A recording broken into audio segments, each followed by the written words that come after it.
నమస్తే, welcome to health care. ఈరోజు మనం డిస్కస్ చేయబోయే అంశం క్యాన్సర్. అసలు క్యాన్సర్ అంటే ఏంటి, క్యాన్సర్ ఎన్ని రకాలుగా ఉంటుంది, అలాగే పేషెంట్ క్యాన్సర్ ట్రీట్మెంట్ తీసుకున్న తర్వాత ఎలాంటి జాగ్రత్తలు తీసుకోవాలి, ఇలాంటి అంశాలు డిస్కస్ చేయడానికి మనతో పాటు అమర్ హాస్పిటల్ నుండి surgical oncologist doctor Venkateswara Kumar గారు ఉన్నారు. వారిని అడిగి మరిన్ని విషయాలు తెలుసుకుందాం. నమస్కారం డాక్టర్. నమస్తే డాక్టర్ గారు, అసలు క్యాన్సర్ అంటే ఏంటి? క్యాన్సర్ అంటే ఒక అన్కంట్రోల్డ్ ప్రొలిఫరేటివ్ డిసీజ్ అండి. జనరల్గా మన బాడీలో ఉన్న కణాలు చనిపోవడము, మళ్ళీ కొత్త కణాలు పుట్టడం అనేది జరుగుతూ ఉంటుంది. ఎప్పుడైతే ఈ సెల్ సైకిల్లో డిఫరెన్సెస్ వచ్చినప్పుడు, డిఎన్ఏలో డ్యామేజ్ అయినప్పుడు, that may be because of various factors, chemicals వల్ల కానీ, వేరే రేడియేషన్ ఫ్యాక్టర్స్ వల్ల కానీ, ఫుడ్లో ఉన్న పెస్టిసైడ్స్ వల్ల కానీ, ఇలా జరిగినప్పుడు జెనెటిక్ మ్యూటేషన్స్ అనేవి వచ్చి ఆ క్యాన్సర్ సెల్ ప్రొలిఫరేషన్ అనేది అన్కంట్రోల్డ్గా జరుగుతుంది. ఎలా అయితే మనకి ప్రొలిఫరేటివ్ ప్రోగ్రామ్ ఉంటుందో అట్లాగే ఎపోప్టోసిస్ అని దాన్ని కంట్రోల్ చేసే ప్రోగ్రామ్, అంటే పనికిరాని సెల్స్ని, ఏజ్ అయిపోయిన సెల్స్ని, డెత్ అయిపోయే ప్రోగ్రామ్ కూడా ఉంటుంది. సో అలాగే ఎలా అయితే ఈ ప్రొలిఫరేటివ్ డిసీజ్ పెరుగుతుందో అలాగే ఆ అపోప్టోసిస్ కంట్రోల్డ్ ప్రోగ్రామ్ ఎప్పుడైతే డ్యామేజ్ అవుతుందో అప్పుడు అన్కంట్రోల్డ్ సెల్ డివిజన్ అనేది జరిగి అది క్యాన్సర్ లాగా మారుతుందన్నమాట. It's called as a tumour, అంటే ఇట్స్ ఎ కణితిలాగా, అంటే unwanted cells, number of cell divisions ఎక్కువ పెరిగిపోయి ఒక కణితిలాగా అనేది పెరుగుతూ ఉంటుంది. ఇది సాలిడ్ ఆర్గన్స్లో వస్తుంది. అట్లాగే బ్లడ్ క్యాన్సర్స్, అంటే బ్లడ్లో వచ్చే క్యాన్సర్స్ కూడా ఉంటాయి. అసలు ఈ క్యాన్సర్స్ అనేవి ఎన్ని రకాలుగా ఉంటాయి? యూజువల్గా సాలిడ్ క్యాన్సర్స్, లిక్విడ్ క్యాన్సర్స్ అని ఉంటాయండి. సో సాలిడ్ క్యాన్సర్స్ అంటే కణితిలాగా పెరిగేవి. ఈ లిక్విడ్ క్యాన్సర్స్ అనేవి లుకీమియాస్ అంటాం, అంటే బ్లడ్ క్యాన్సర్స్ అనమాట. అంటే రక్తంలో ఉన్న కణాలు నెంబర్ పెరిగిపోతుంది అనమాట. నార్మల్గా 10,000 ఉండాల్సిన కణాలు లక్షల్లో, కోట్లలో పెరిగిపోవడము అట్లా జరుగుతుంటాయి. వాటిని లుకీమియాస్ అంటాం. అంటే మెయిన్గా ఇప్పుడు ఈ కాలంలో, ఈ జనరేషన్లో ఏజ్తో సంబంధం లేకుండా క్యాన్సర్ అనేది వస్తుంది. ప్రధానంగా క్యాన్సర్ రావడానికి రీజన్ ఏంటి? అంటే మీరు అన్నట్టు తినే ఫుడ్ వలన, లేకపోతే వాతావరణ మార్పుల వలన, దేని వల్ల అంటారు? ఎక్కువగా మల్టిపుల్ రిస్క్ ఫ్యాక్టర్స్ ఉంటాయండి. First risk factor is the age. So యూజువల్గా ఎల్డర్లీ ఏజ్ గ్రూప్లో క్యాన్సర్ రావడం అనేది ఎక్కువగా చూస్తూ ఉంటాం. ఎందుకు అంటే ఏజ్ పెరిగే కొద్దికి ఈ సెల్స్లో ఈ కంట్రోల్డ్ రిపేర్ మెకానిజమ్స్ అనేవి డ్యామేజ్ అయిపోతూ ఉంటాయి. సో దానివలన ఓల్డ్ ఏజ్లో క్యాన్సర్ వచ్చే రిస్క్ ఎక్కువగా ఉంటుంది. దాంతోపాటుగా మన ఆహారపు అలవాట్లు, lifestyle changes, like bad హ్యాబిట్స్కి అలవాటు పట్టము, స్మోకింగ్, ఆల్కహాల్, టొబాకో చూవింగ్ అన్కంట్రోల్డ్గా చేయటము, అలాగే అతి బరువు, ఓవర్ వెయిట్ మోస్ట్ కామన్గా ఈ రోజుల్లో చూస్తున్నది. ఈవెన్ చిన్నపిల్లల దగ్గర నుండి చూస్తూ ఉంటే ఒబిసిటీ. సో ఈ మన శరీరంలో ఈ కొవ్వు శాతం పెరిగినప్పుడు ఈ ఎక్స్ట్రా హార్మోనల్ స్టిమ్యులేషన్ వల్ల ఆడవారిలో కొన్ని క్యాన్సర్స్ ఓవర్ వెయిట్ వల్ల కూడా ఎక్కువగా చూస్తూ ఉంటాం. That is also a risk factor. దాంతోపాటుగా మన పొల్యూషన్, ఎయిర్ పొల్యూషన్ వల్ల లంగ్ క్యాన్సర్స్ అనేవి ఎక్కువగా చూస్తూ ఉంటాము. అట్లాగే మన ఆహారంలో ఈ పెస్టిసైడ్స్ అనేవి కంటిన్యూస్గా మనము ఎన్క్రోచ్ అయిపోయి ఉన్నాయి. ఒక పంట ఎక్కువ దిగుబడి రావడం కోసం అని చెప్పి పెస్టిసైడ్స్ ఇవ్వడము, సో ఆ పెస్టిసైడ్స్ ఆ సాయిల్లో కలిసిపోవటము, అవే కూరగాయల్లో కూడా రావడం అనేది జరుగుతుంది. అట్లాగే పాలలో కూడా అడల్ట్రేషన్ జరగడము, ఫుడ్స్ అంటే పల్సెస్, ధాన్యాలు, వీటిల్లో కూడా అడల్ట్రేషన్ అనేది జరగడం వల్ల తెలియకుండా ఎంతో కొంత కెమికల్స్ అనేవి మన బాడీలోకి ఎంటర్ అవుతూ ఉన్నాయి. అవి ఈ సెల్ సైకిల్ యొక్క డిఎన్ఏ డ్యామేజ్ చేయడము రకరకాలుగా జరిగి దాని క్యాన్సర్ కేసెస్ అనేవి పెరగడానికి, రిస్క్ పెరగడానికి ఈ రోజుల్లో కారణంగా చూస్తూ ఉన్నాం. ఒక మనిషికి క్యాన్సర్ అటాక్ అయ్యాక తన శరీరంలో ఎలాంటి మార్పులు గమనించవచ్చు? క్యాన్సర్ అనేది జనరల్గా అందరూ ఒక రకమైన జబ్బు అని అనుకుంటారండి. కాకపోతే క్యాన్సర్ అనేది ఏంటంటే మనకి వచ్చిన అవయవాన్ని బట్టి దాని సిమ్టమ్స్ అనేవి జనరల్గా ఉంటూ ఉంటాయి. ఎటువంటి క్యాన్సర్ అయినా కామన్గా కొన్ని లక్షణాలను చూపిస్తుంది. అది ఏంటి అంటే బరువు తగ్గిపోవడము, విపరీతంగా బరువు తగ్గిపోవడం, అంటే అన్ఇంటెన్షనల్ వెయిట్ లాస్. అంటే మనం బరువు తగ్గాలని డైటింగ్ చేయడము, ఎక్సర్సైజ్ చేయడము, అవి కాకుండా బరువు తగ్గిపోవడము, బట్టలు లూజ్గా అయిపోయినదని ఫీల్ అవ్వడము, అట్లాగే ఆకలి తగ్గిపోవడము అనేది కామన్గా చూస్తూ ఉంటాం. జనరల్గా ఊరికనే అలసిపోయినట్టు అనిపించడము, ఇదివరకు చేసిన పని కంటే కూడా తక్కువ చేసినా కూడా అలసిపోయినట్టు అనిపించడము, ఇలాంటివి చూస్తూ ఉంటాం. ఆ తర్వాత స్పెసిఫిక్గా వచ్చిన అవయవాన్ని బట్టి లక్షణాలు అనేవి మారుతూ ఉంటాయండి. జనరల్గా ఆడవారిలో రొమ్ము క్యాన్సర్ అనేది ఎక్కువగా చూస్తూ ఉంటాం. సో వాళ్ళల్లో ఈ రొమ్ములో గడ్డలాగా రావడము, చనుమొనల నుండి రక్తంలాగా రావడము, గ్రీన్ కలర్ నిపుల్ డిశ్చార్జ్ అంటాం, నిపుల్ డిశ్చార్జ్ రావడము, అట్లాగే చంకలో గడ్డలు రావడము, ఇలాంటివి బ్రెస్ట్ క్యాన్సర్లో కామన్గా చూస్తూ ఉంటాం. అట్లాగే ఆడవారిలోనే సర్వైకల్ క్యాన్సర్ ఉంది అంటే చాలా మంది ఫేస్ చూస్తూ ఉంటాం. సో దాంట్లో ఏంటంటే నెలసరి మధ్యలో మళ్ళీ బ్లీడింగ్ అవ్వడము, అట్లాగే ఆఫ్టర్ ఇంటర్ కోర్స్ అంటే భర్తతో కలిసిన తర్వాత బ్లీడింగ్ అవ్వడము, ఇలాంటివి ఈ సర్వైకల్ క్యాన్సర్లో మేజర్ లక్షణంగా చూస్తూ ఉంటాం. అట్లాగే ఎండోమెట్రల్ క్యాన్సర్, ఓవేరియన్ క్యాన్సర్, వీటిల్లో కూడా నెలసరి మధ్యలో అధిక రక్తస్రావం జరగడము అనేది కామన్గా చూస్తూ ఉంటాం. అట్లాగే మనకి GIT అంటే జీర్ణ వ్యవస్థకు సంబంధించిన క్యాన్సర్స్లో ఆకలి తగ్గిపోవడము, బరువు తగ్గిపోవడము, దాంతోపాటుగా మన బవెల్ హ్యాబిట్ మారిపోతుందండి. పెద్ద పేగు క్యాన్సర్ లాంటిది ఏదన్నా ఉంటే కనుక అంటే మోషన్ ఫ్రీగా అవ్వకపోవడము, జనరల్గా 2-3 సార్లు వెళ్ళే వాళ్ళు ఎక్కువ సార్లు వెళ్ళాల్సి రావడము, కాన్స్టిపేషన్ అనేది రావడము, అట్లాగే మోషన్లో బ్లడ్ రావడము, అలాగే మోషన్ కలర్ మారిపోవడము, నల్లగా బొగ్గులాగా రావడము, ఇలాంటివి జరుగుతూ ఉంటాయి. అట్లాగే జీర్ణ వ్యవస్థలోనే పై భాగము అంటే ఈసోఫాగస్ కానీ స్టమక్ కానీ వాటిల్లో క్యాన్సర్ ఉంటే కనుక వాంతులు అవ్వడము, వాంతుల్లో రక్తం పడడము, అలాంటివి చూస్తూ ఉంటామండి.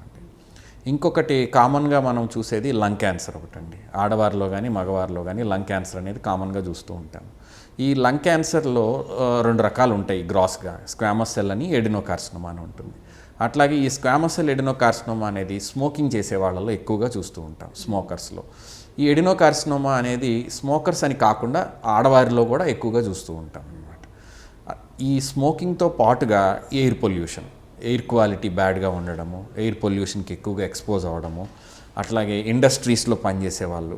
ఇప్పుడు మీరు అన్నట్టు ఇండస్ట్రీలో వర్క్ చేసే వాళ్ళు అంటే ఎలాంటి టెస్టులు చేసుకోవాలి ఇప్పుడు క్యాన్సర్ రాకుండా ముందు జాగ్రత్తగా? జనరల్గా ఈ ఇండస్ట్రీస్లో ఎక్స్పోజ్ అయ్యే వాళ్ళకి లంగ్ క్యాన్సర్ అనేది కామన్గా వస్తూ ఉంటుంది కాబట్టి ఫస్ట్ ఆఫ్ ఆల్ ఈ స్మోకింగ్, ఆల్కహాల్ అనే వాటికి దూరంగా ఉండాలి. దాంతోపాటుగా హెల్దీ లైఫ్ స్టైల్ ఫాలో అవ్వాలి. అంటే హెల్దీ ఫుడ్స్ తింటాము, గ్రీన్ లీఫీ వెజిటేబుల్స్ అవి తింటాము. రెడ్ మీట్ అనేది తక్కువగా తీసుకోవాలి. రెడ్ మీట్ అంటే చికెన్, నాట్ చికెన్, మటన్, ఇలాంటివన్నీ రెడ్ మీట్ కిందకు వస్తాయి, అవి తక్కువగా తీసుకోవడము. అండ్ రెగ్యులర్ ఎక్సర్సైజ్ చేసుకుంటూ మన వెయిట్ కంట్రోల్లో పెట్టుకోవాలండి. సో అవి జనరల్గా they should follow.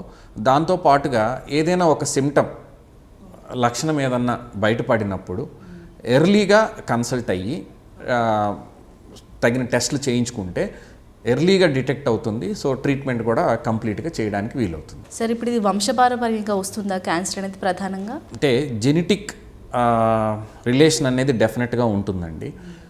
For suppose breast cancers, ovarian cancers, ఇవి ఫ్యామిలీస్లో రన్ అవుతూ ఉంటాయి.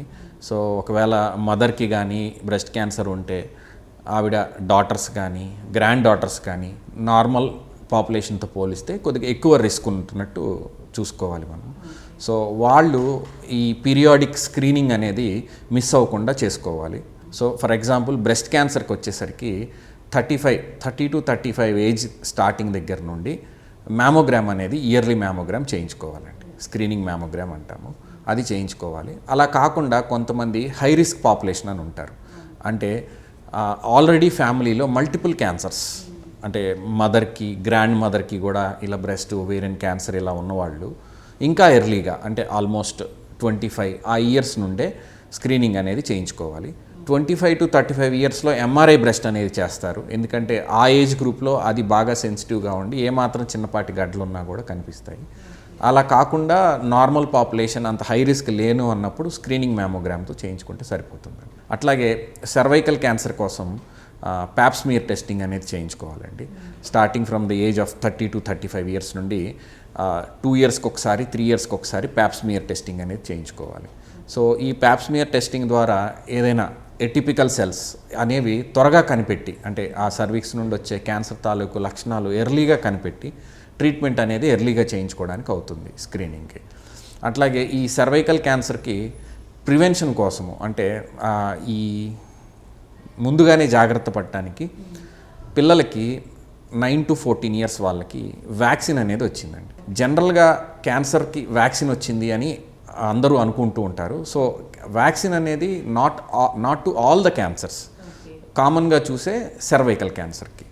అంటే ఈ సర్వైకల్ క్యాన్సర్ అనే దాంట్లో 90% ఆఫ్ క్యాన్సర్స్లో హెచ్పివి ఇన్ఫెక్షన్ అంటే హ్యూమన్ ప్యాపిలోమా వైరస్ అనే దాని ఇన్ఫెక్షన్ వల్ల వస్తూ ఉంటుంది.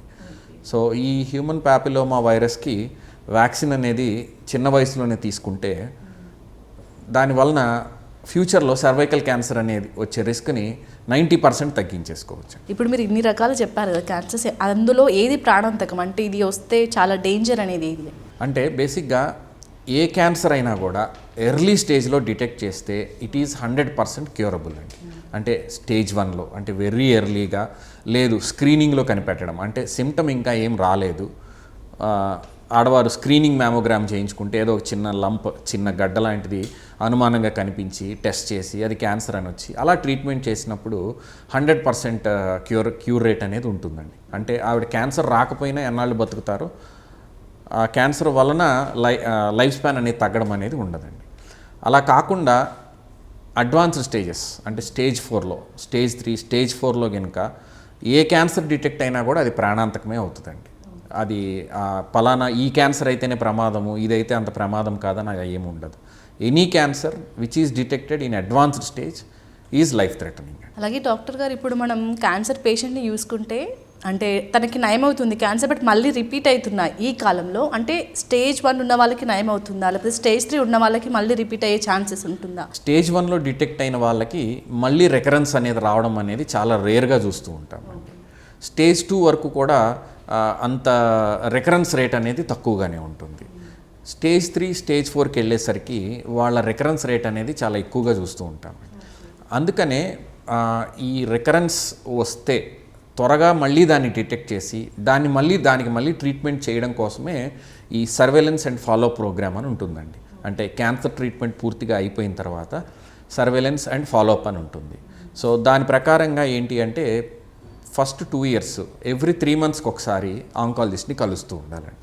కలిసినప్పుడు ఆ ఆంకాలజిస్ట్ ఎగ్జామినేషన్ చేయడము, ఏదైనా లక్షణాలు వస్తే వాటికి సంబంధించిన టెస్టులు చేయడము, కొన్ని స్క్రీనింగ్ టెస్ట్లను ఉంటాయి. సో ఫర్ సపోజ్ బ్రెస్ట్ క్యాన్సర్తో ట్రీట్మెంట్ అయిపోతే ఆపోజిట్ బ్రెస్ట్లో ఏమన్నా మళ్ళీ రిస్క్ ఏదన్నా ట్యూమర్ మళ్ళీ వస్తుందా అనే దానికోసం మళ్ళీ మ్యామోగ్రామ్ చేయించడము, అట్లాగే లివర్కి సంబంధించిన టెస్టులు చేయించడము, లంగ్కి సంబంధించిన టెస్టులు చేయడము, అవి అనేది ఆ సర్వేలెన్స్ ప్రోగ్రాంలో చేస్తూ ఉంటాం. సో ఈ రెగ్యులర్ ఫాలోఅప్ అండ్ సర్వేలెన్స్లో ఉంటే ఒకవేళ ఏదన్నా ఎర్లీ రికరెన్స్ వచ్చినా దాన్ని మళ్ళీ వెంటనే ట్రీట్మెంట్ చేసుకుంటే మళ్ళీ లైఫ్ స్పాన్ అనేది బాగుంటుందండి. అలా కాకుండా ఒకసారి ట్రీట్మెంట్ అయిపోయింది కదా అని చెప్పేసి నెగ్లిజెన్స్తో ఉండి డాక్టర్ని మళ్ళీ కలవకుండా టెస్టులు చేయించుకోకుండా ఉంటే మళ్ళీ రికరెన్స్ అది మళ్ళీ ఇబ్బంది పెట్టిన తర్వాత కానీ వాళ్ళు డాక్టర్ దగ్గరికి రారండి. సో అలా చేయకుండా రెగ్యులర్ సర్వేలెన్స్లో ఉంటే ఎర్లీగా డిటెక్ట్ చేసి ట్రీట్మెంట్ చేయొచ్చు. అలాగే డాక్టర్ గారు క్యాన్సర్ వచ్చిన పేషెంట్కి ఎలాంటి ట్రీట్మెంట్ ఉంటుంది? క్యాన్సర్కి బేసిక్గా 4 types ఆఫ్ ట్రీట్మెంట్స్ ఉంటాయండి. ఒకటి సర్జికల్ ట్రీట్మెంట్, సర్జికల్ ఆంకాలజిస్ట్ చేస్తారు, క్యాన్సర్ సర్జన్స్ చేస్తారు. తర్వాత కీమోథెరపీ అని ఉంటుందండి. కీమోథెరపీ అంటే కీమోథెరపీ డ్రగ్స్ ఇస్తారనమాట, మెడికల్ ఆంకాలజిస్ట్ చేస్తారు. అట్లాగే రేడియేషన్ ఆంకాలజిస్ట్ ఉంటారండి, రేడియోథెరపీ ఇస్తారు. అంటే జనరల్గా వాడుక భాషలో కరెంటు పెట్టడం అంటుంటారు. అంటే it's not like current shock లాంటిది కాదండి, ఇట్స్ రేడియేషన్ ట్రీట్మెంట్ అనమాట. పేషెంట్ని హై ఎనర్జీ ఎక్స్రేస్కి ఎక్స్పోజ్ చేస్తారనమాట. నాట్ ద పేషెంట్, ఆ ట్యూమర్ ఏరియాని ఎక్స్పోజ్ చేస్తారు. అలాగే ఇమ్యూనోథెరపీ అని చెప్పి ఈ మధ్య లాస్ట్ 10 yearsగా it is also a type of chemotherapy. అంటే మెడిసిన్ లాంటిది, అంటే ఇంజెక్షన్స్, ట్యాబ్లెట్స్ ఉంటాయి. సో ఈ ఇమ్యూనోథెరపీ అనేవి కొద్దిగా టార్గెటెడ్గా పనిచేస్తాయి అన్నమాట. కొన్ని మాలిక్యూల్స్కి స్పెసిఫిక్గా డిజైన్ చేసినటువంటి యాంటీబాడీస్ని యూస్ చేస్తారు. సో ఈ ఇమ్యూనోథెరపీ అనేది కూడా లేటెస్ట్గా బాగా గుడ్ రిజల్ట్స్ ఇస్తూ ఉంటుంది. అంటే ఇది ఏజ్ వాళ్ళకి చేస్తారు సార్ ఇమ్యూనోథెరపీ అనేది? అంటే ఏజ్తో సంబంధం లేదండి, it's depending upon the type of cancer అనమాట. సో ఆ వచ్చిన ట్యూమర్ మీద కొన్ని టెస్టులు చేస్తారనమాట, మార్కర్ టెస్టింగ్ చేస్తారు. అవి పాజిటివ్ ఉన్న వాళ్ళకి ఆ ఇమ్యూనోథెరపీ అనేది ఇస్తారు. అంటే ఇప్పుడు ప్రతి వారికి ఇమ్యూనోథెరపీ పనిచేస్తుందని కాదండి, కొన్ని కేసెస్లో ఇమ్యూనోథెరపీ అనేది చాలా వెరీ గుడ్ రిజల్ట్స్ ఇస్తుంది. అంటే ఇమ్యూనోథెరపీ రాకముందు ఉన్నదానికంటే కూడా ఇమ్యూనోథెరపీ వచ్చిన తర్వాత రిజల్ట్స్ అనేవి బాగుంటూ ఉంటుంది. జనరల్గా ఇమ్యూనోథెరపీ అనేది కొద్దిగా అడ్వాన్స్డ్ స్టేజెస్లోనే ఎక్కువగా యూజ్ చేస్తూ ఉంటారు. మోస్ట్ కామన్గా ఎక్కువగా అర్లీ స్టేజెస్లో ఉన్నప్పుడు సర్జరీ అనేది ఫస్ట్ ఆప్షన్గా ఉంటూ ఉంటుంది. ఏదైనా కూడా మనము సర్జరీ చేసి ఉన్న క్యాన్సర్ని కంప్లీట్గా 100% రిమూవ్ చేయగలిగితే that is the best option అండి. దట్ ఈస్ R0 రిసెక్షన్ అంటారు. సో మోస్ట్ ఆఫ్ ద క్యాన్సర్స్లో సర్జరీ ఎర్లీ స్టేజెస్లో ఉన్నప్పుడు సర్జరీ 100% క్యూర్ రేట్ అటైన్ చేస్తుంది. స్టేజ్ 1లో ఉన్నప్పుడు స్టేజ్ 1లో ఉన్నా, 2లో ఉన్నా, 3లో ఉన్నా, if the tumour is operable అంటే కంప్లీట్గా మనము ట్యూమర్ని రిమూవ్ చేయగలము అన్న స్టేజ్లో ఉన్నప్పుడు surgery is the best option ఉంటుంది. కొన్ని క్యాన్సర్స్లో లేటెస్ట్ ట్రయల్స్ ప్రకారంగా సర్జరీ చేయడానికి వీలున్నా కూడా ట్యూమర్ బయాలజీని బట్టి అంటే కొన్ని అగ్రెసివ్ ట్యూమర్స్ ఉంటాయి. అంటే ప్రతి క్యాన్సర్ పేషెంట్ ఒకలా ఉండరండి. సో పేషెంట్కి సంబంధించి ట్యూమర్ బయాలజీ ఏదైనా అగ్రెసివ్గా ఉంది, వెరీ బ్యాడ్ ఫ్యాక్టర్స్ ఉన్నాయి అంటే కనుక ఇనీషియల్గానే వాళ్ళకి కీమోథెరపీ ఇస్తారు. న్యూ అడ్జువెంట్ కీమోథెరపీ అంటారనమాట. అంటే ఆ కీమోథెరపీ ఇవ్వడం వలన ఈ కీమో మెడిసిన్ అనేది బాడీ అంతా స్ప్రెడ్ అయ్యి బాడీ అంతా రక్తంలో ఉన్నటువంటి కణాలను కూడా ముందుగానే చంపేస్తుంది అనమాట. సో అలా కూడా న్యూ అడ్జువెంట్ కీమోథెరపీ అనేది కూడా ఈ మధ్యకాలంలో ఇస్తున్నాం. సో న్యూ అడ్జువెంట్ కీమోథెరపీ ఇవ్వడం వల్ల హోల్గా డిసీజ్ కంట్రోల్ అవుతుంది. ఆ తర్వాత సర్జరీ అనేది చేసి మిగతా ట్యూమర్ ఏదైతే ఉందో కూడా దాన్ని కూడా రిమూవ్ చేయడం వల్ల బెనిఫిట్ బాగుంటుంది. మరి ఇందాక కీమోథెరపీ ఇచ్చాక చాలామంది వీక్ అవుతూ ఉంటారు. సో మళ్ళీ అంటే ఇప్పటిలా కావడానికి ఎలాంటి జాగ్రత్తలు తీసుకోవాలి? బేసిక్గా మనము స్టేజ్ 1, స్టేజ్ 2లో ఉన్నప్పుడు ఆపరబుల్గా ఉన్నప్పుడు సర్జరీ చేసి ట్యూమర్ అనేది తీసేస్తాం. నెక్స్ట్ అడ్జువెంట్ ట్రీట్మెంట్ అంటాం. అడ్జువెంట్ ట్రీట్మెంట్ అంటే ఏంటి అంటే ఆ ట్యూమర్ మళ్ళీ రికరెన్స్ అనేది రాకుండా చేయడం కోసం, తగ్గించడం కోసం కీమోథెరపీ, క్యాన్సర్ వెరైటీని బట్టి రేడియేషన్ థెరపీ అనేది ఇస్తూ ఉంటాం అన్నమాట. సో ఈ కీమోథెరపీ అనేది ఇచ్చినప్పుడు ఈ క్యాన్సర్ తాలూకు మెడిసిన్ క్యాన్సర్ కణాలనే కాకుండా శరీరంలో ఉన్నటువంటి డివైడింగ్ సెల్స్ అంటారు. అంటే ర్యాపిడ్లీ డివైడింగ్ సెల్స్, యాక్టివ్గా డివైడ్ అయ్యే సెల్స్ ఎలాంటివి అంటే బోన్ మ్యారో మీద కూడా దాని ఎఫెక్ట్ అనేది పడుతూ ఉంటుందండి. అట్లాగే హెయిర్ ఫాలికల్స్ మీద పడుతూ ఉంటుంది. అట్లాగే మ్యూకోసైటిస్ అంటారు. అంటే మన జీర్ణావస్థలో పైనుండి కింద వరకు, నోరు నుండి లోపల పేగు వరకు కూడాను మ్యూకోజా అంటాను. సో ఆ మ్యూకోజా మీద ఇవన్నీ కూడా ర్యాపిడ్లీ డివైడింగ్ సెల్స్, వీటి మీద కూడా ఈ కీమోథెరపీ సైడ్ ఎఫెక్ట్స్ అనేవి పడుతూ ఉండి దానివలన సైడ్ ఎఫెక్ట్స్ అనేవి కూడా వస్తూ ఉంటాయండి. అంటే బ్రెస్ట్ క్యాన్సర్కి, ఓవేరియన్ క్యాన్సర్కి కీమోథెరపీ తీసుకుంటున్న వాళ్ళకి జుట్టు ఊడిపోవడము ఇలాంటివి జరుగుతూ ఉంటుంది. నోట్లో పుళ్ళు రావడము, అల్సర్స్ రావడము ఇలాంటివి జరుగుతూ ఉంటాయి. అలాగే రక్త కణాలు పడిపోతూ ఉంటాయి. బోన్ మ్యారో ఎఫెక్ట్ అయినప్పుడు ఈ క్యాన్సర్ మెడిసినే కాకుండా ఈ అదర్ సైడ్ ఎఫెక్ట్స్, రక్త కణాలు పడిపోవడము, ఆ రక్త కణాలు పడిపోవడం వల్ల వాళ్ళకి ఇన్ఫెక్షన్స్ రావడము, ప్లేట్లెట్స్ లాంటివి పడిపోతే బ్లీడింగ్ అవ్వడము ఇలాంటివి జరుగుతూ ఉంటాయి. ఈ సైడ్ ఎఫెక్ట్స్ అన్నీ కూడాను ఈ కీమోథెరపీ అనేది అయిపోయిన తర్వాత మెల్లగా రికవర్ అయిపోయి నార్మల్ అయిపోతారండి. హెయిర్ లాస్ అయిన వాళ్ళకి హెయిర్ కూడా వస్తుంది. ఎంత టైం పడుతుంది మళ్ళీ మీరు నార్మల్ అవ్వడానికి? అది యూజువల్గా డిపెండ్స్ అపాన్ ద పేషెంట్ అండి. యూజువల్గా 3 monthsలో అందరూ రికవర్ అయిపోతారండి. కొంతమందికి అసలు హెయిర్ లాస్ కూడా తక్కువ ఉంటుంది. కొంతమంది బాడీ స్ట్రెంగ్త్గా ఉన్న వాళ్ళకి ఈ సైడ్ ఎఫెక్ట్స్ కూడా తక్కువగా వస్తాయండి. సో ఆ సైడ్ ఎఫెక్ట్స్కి భయపడి కీమోథెరపీ తీసుకోకుండా ఉండడం అనేది చేయకూడదండి. ఎందుకు అంటే ఈ కీమోథెరపీ తీసుకోకపోతే మళ్ళీ రికరెన్స్ అనేది, మళ్ళీ జబ్బు రావడం అనేది ఎక్కువ ఛాన్సెస్ ఉంటుంది. దానివల్ల వచ్చే ఇబ్బందులు ఇంకా ఎక్కువగా ఉంటాయి. సో ఆ జనరల్ పాపులేషన్ ఆ అపోహకు పోకుండా ట్రీట్మెంట్ అనేది, కీమోథెరపీ అనేది మెడికల్ ఆంకాలజిస్ట్ అడ్వైస్ తోటి తీసుకోవాలండి. మెడికల్ ఆంకాలజిస్ట్ అనేవాళ్ళు ఈ పేషెంట్ను బట్టి, వాళ్ళ స్ట్రెంగ్త్ను బట్టి వాళ్ళకి కీమోథెరపీ డ్రగ్స్ అవి డిజైన్ చేస్తారండి. సో డోస్ కూడా ఎంత టాలరేట్ చేస్తారు, సైడ్ ఎఫెక్ట్స్ వస్తుంటే డోస్ తగ్గించుకోవడము, లేదంటే డ్రగ్ చేంజ్ చేసుకోవడం ఇట్లాంటివి చేస్తూ ఉంటారండి. అట్లాగే రేడియేషన్ థెరపీ కూడా ఈ డిసీజ్ అనేది మళ్ళీ రాకుండా ఉండడం కోసమే చేసేదండి. దాంతోపాటుగా కొన్ని ట్యూమర్స్ ఈ రేడియేషన్కి బాగా రెస్పాండ్ అవుతాయండి. అంటే ఆల్మోస్ట్ కరిగిపోతాయి అన్నమాట. For suppose anal cell carcinoma అంటారు. అంటే యానస్ దగ్గర వచ్చే క్యాన్సరు రేడియేషన్కి బాగా రెస్పాండ్ అవుతుంది. అట్లాగే సర్వైకల్ క్యాన్సర్ కూడా వెరీ ఎర్లీ స్టేజ్లో ఉన్నప్పుడు సర్జరీ బాగుంటుంది. స్టేజ్ 2 నుండి అలా ఉన్నా కూడా ఈ రేడియేషన్ తోటి బాగా కంట్రోల్ అవుతుందండి. సో అలాంటి వాటికి రేడియేషన్ అనేది కూడా బాగా పనిచేస్తుంది.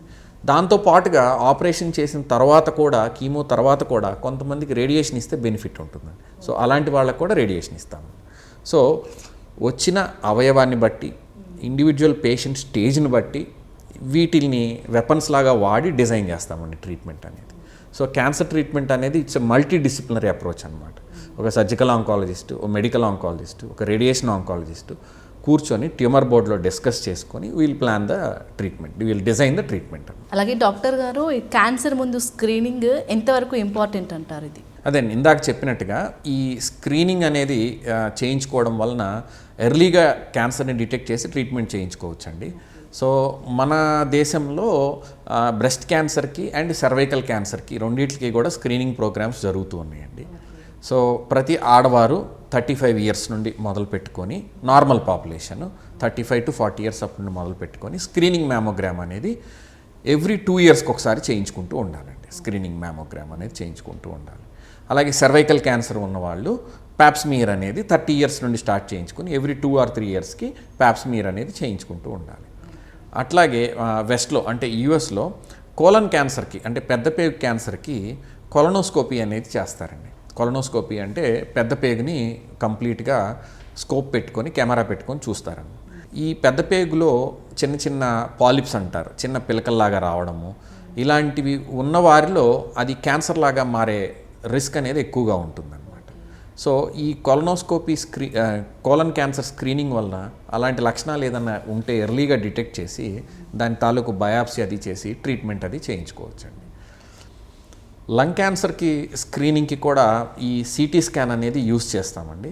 కాకపోతే మన దేశంలో ఉన్న పాపులేషన్కి ఆ నెంబర్ ఆఫ్ సిటీ స్కాన్స్ చేయడం వలన డిటెక్ట్ చేసి ట్రీట్ చేసే వాటి బెనిఫిట్ అనేది చాలా తక్కువగా కనపడటం వల్ల ప్రజెంట్ మన కంట్రీలో breast cancer and cervical cancer screening they are successful. అంటే స్క్రీనింగ్ చేసి డిటెక్ట్ చేయడం వలన, ట్రీట్ చేయడం వలన మార్టాలిటీ తగ్గిందనేది చాలా బాగా కనిపిస్తుంది. బట్ వెస్ట్లో కోలన్ క్యాన్సర్కి అలాగే లంగ్ క్యాన్సర్కి కూడా స్క్రీనింగ్ అనేది చేస్తూ ఉంటారు. అలాగే డాక్టర్ గారు, చాలామంది మహిళల్లో డెలివరీ అయ్యాక క్యాన్సర్ వచ్చే ఛాన్సెస్ ఎక్కువగా కనిపిస్తున్నాయి, ఎందుకంటారు? అంటే ఆడవారిలో డెలివరీకి క్యాన్సర్కి రిలేషన్ ఏం లేదండి. అదే ఎప్పుడైనా కూడా ఆడవారిలో ఈ గర్భసంచి క్యాన్సర్ కానీ, సర్వైకల్ క్యాన్సర్ కానీ, ఓవేరియన్ క్యాన్సర్ కానీ దాని లక్షణాలను బట్టే ఉంటుందండి. అంటే ప్రెగ్నెన్సీకి రిలేటెడ్గా అనేది ఏమీ ఉండదండి. సో డెలివరీ అయింది కాబట్టి క్యాన్సర్ రిస్క్ ఎక్కువ ఉంటుంది అనేది అలా ఏమి ఉండదండి. అయితే బ్రెస్ట్ క్యాన్సర్లో ఎర్లీగా ప్రెగ్నెన్సీ రావడము, అంటే చిన్న వయసులోనే ప్రెగ్నెన్సీ రావడము, చిన్న వయసులోనే పెద్ద మనిషి అవడము, సో ఇలాంటివి అంటే లేట్గా మెనోపాజ్ రావడము, అంటే early menarche and late menopause. అంటే ఒక ఆడవారు వయసులో ఎన్ని సైకిల్స్ ఆఫ్ మెన్స్ట్రుయేషన్కి ఎక్స్పోజ్ అవుతున్నారు అనే దానిని బట్టి రిస్క్ అనేది ఎక్కువ ఉంటుందండి. సో ప్రెగ్నెన్సీ వచ్చిన తర్వాత పిల్లలకి బ్రెస్ట్ ఫీడింగ్ ఇవ్వకపోవటము, that is a risk factor for breast cancer. అలాగే సార్, మెయిన్గా అమోర్ హాస్పిటల్లో క్యాన్సర్ పేషెంట్స్కి ఎలాంటి ట్రీట్మెంట్స్ అందుబాటులో ఉన్నాయి? అమోర్ హాస్పిటల్లో అన్ని రకాల క్యాన్సర్స్కి సంబంధించినటువంటి అన్ని రకాల ట్రీట్మెంట్స్ అవైలబుల్గా ఉన్నాయండి. అంటే surgical treatment, chemotherapy, immunotherapy and radiation therapy, అన్ని రకాల ట్రీట్మెంట్స్ అవైలబుల్గా ఉన్నాయండి. ఈ సర్జికల్ ట్రీట్మెంట్స్లో కూడా మినిమల్లీ ఇన్వేజివ్ సర్జరీ, అంటే కంప్లీట్గా కోత చేసి ఆపరేషన్ కాకుండా లాప్రోస్కోపీ ద్వారా మినిమల్ ఇన్వేజివ్ సర్జరీ అంటారనమాట. సో కెమెరాతో ద్వారా చూస్తూ కీ హోల్ సర్జరీస్ అనేవి అవైలబిలిటీలో ఉన్నాయండి. సో పేషెంట్స్ ఫిట్నెస్ని బట్టి, ఉన్న క్యాన్సర్ స్టేజ్ని బట్టి మినిమల్లీ ఇన్వేజివ్ సర్జరీ పాసిబుల్ అయితే కనుక అలా మినిమల్ ఇన్వేజివ్ సర్జరీ చేయడం వలన ఎర్లీ రికవరీ అనేది మనము ఎక్స్పెక్ట్ చేయొచ్చండి. అంటే బ్లడ్ లాస్ తక్కువ ఉంటుంది, పేషెంట్కి పెయిన్ తక్కువగా ఉంటుంది, అట్లాగే పేషెంట్ని ఎర్లీగా మనం డిశ్చార్జ్ చేసి వాళ్ళని త్వరగా నార్మల్ లైఫ్కి అనేది తీసుకురావచ్చు. అలాగే క్యాన్సర్ ట్రీట్మెంట్ తర్వాత పేషెంట్ ఫుడ్ విషయంలో ఎలాంటి జాగ్రత్తలు తీసుకోవాలి మెయిన్గా? అంటే స్పెసిఫిక్గా ఈ జాగ్రత్తలని కాకుండా ఆరోగ్యకరమైన ఆహారం తీసుకోవాలండి. మన డైట్లో almost 70 to 80% fruits and green leafy vegetables తోటి ఎక్కువగా ఉండే చూసుకోవాలి. అంటే which foods are full of antioxidants. సో అవి మనకి లీఫీ వెజిటేబుల్స్లోను, ఫ్రూట్స్లోను ఎక్కువగా దొరుకుతాయండి. దాంతోపాటుగా బ్యాలెన్స్డ్ డైట్, అంటే కార్బోహైడ్రేట్స్, ప్రోటీన్స్ అండ్ ఫ్యాట్స్ బ్యాలెన్స్డ్గా తీసుకోవాలండి. దాంతోపాటుగా